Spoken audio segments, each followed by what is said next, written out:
දවසේ ඒ පුදුම හිතන ඔබට වාර්තා කරන පුවත ඒ තමයි රුසියාව ඉන්දියාවෙන් ඉන්ධන ආනයනය කිරීම. අපි දන්නවා රුසියාව ලෝකයේ තෙවණියටම විශාලතම බොරතෙල් නිෂ්පාදකයා. ඔබ පුදුම වෙනවා ඇති මේ කියන පුවතෙන්.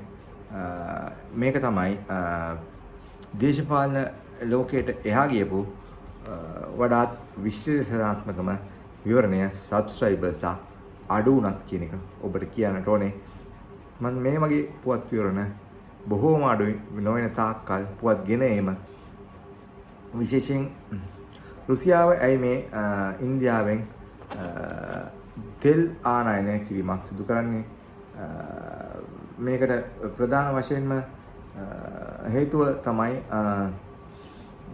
අපි අද පෙන්වා දෙන්නට යන්නේ. ඒ තමයි මෙහිදී රුසියාව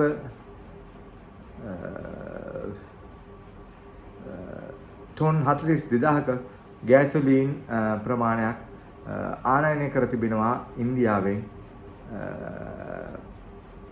විශේෂයෙන්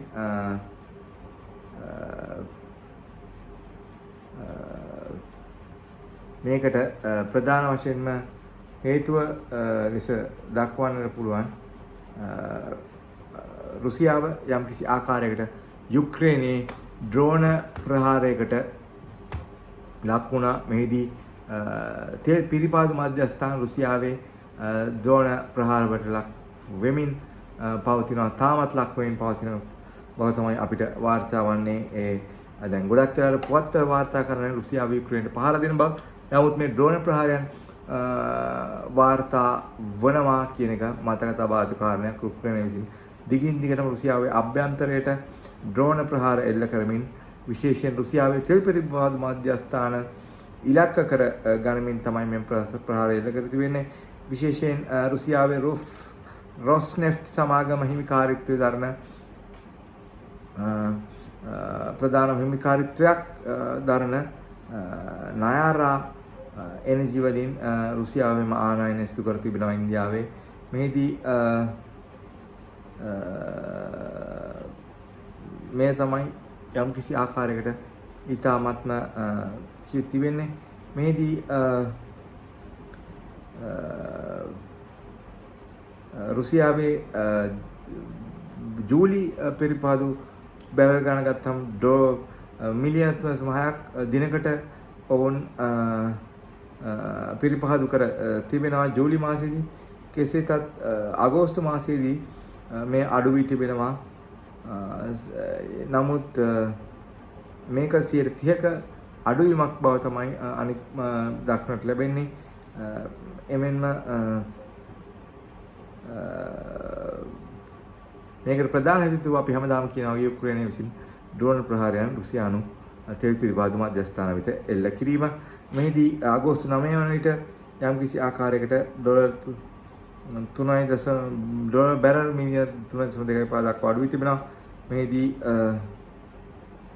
මෙය ගිය සතිය වන විට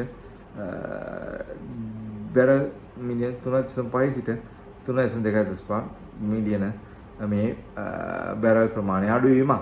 මේක තමයි බල ශක්ති දේශපාලනය ගත්තා. මේක ප්‍රධාන වශයෙන් මේ දුනා එක් අතකින් ලෝකෙන් බලයේ බොරතල් මිල 81 සිට 89 දක්වා ඉහළ යාමට ප්‍රධාන ලෙසම හේතු තවත් කාරණයක් ගල්ෆ් ඒකේ ප්‍රදේශයේවත් පර්ෂියානු ගල්ෆ් කලාපයේ පවතින අර්බුදකාරී තත්ත්වය හැරුණු විට ප්‍රධාන හේතුව තමයි මෙම තත්ත්වය කියලා මතු කරන්නට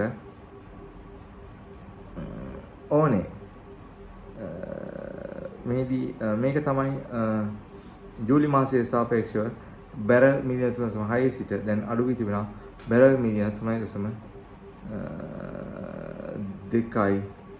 දක්වා මෙම තෙල් පිරිපාදු මධ්‍යස්ථානවල ඒ ආනයනය කරන බැරල් ප්‍රමාණයක් මතක් කරන්නට ඕනේ. මේක තමයි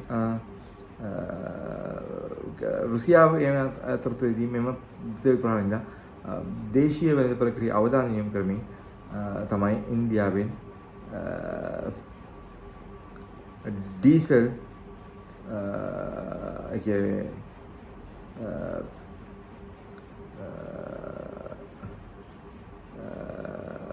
ප්‍රමාණයක් යම්කිසි ආකාරයක අපනයනයක් සීමා කරනු ලැබුවා රුසියාව විසින්. දැන් නොවුන් ඉන්දියාවෙන් තෙල් ආනයන කරන බව තමයි පේනෙන්නට තිබෙන්නේ කියන එකත් මතක් කරන්නට ඕනේ. මේක තමයි නාවතම තත්ත්වය කියලාත් මතක් කරන්නට ඕනේ.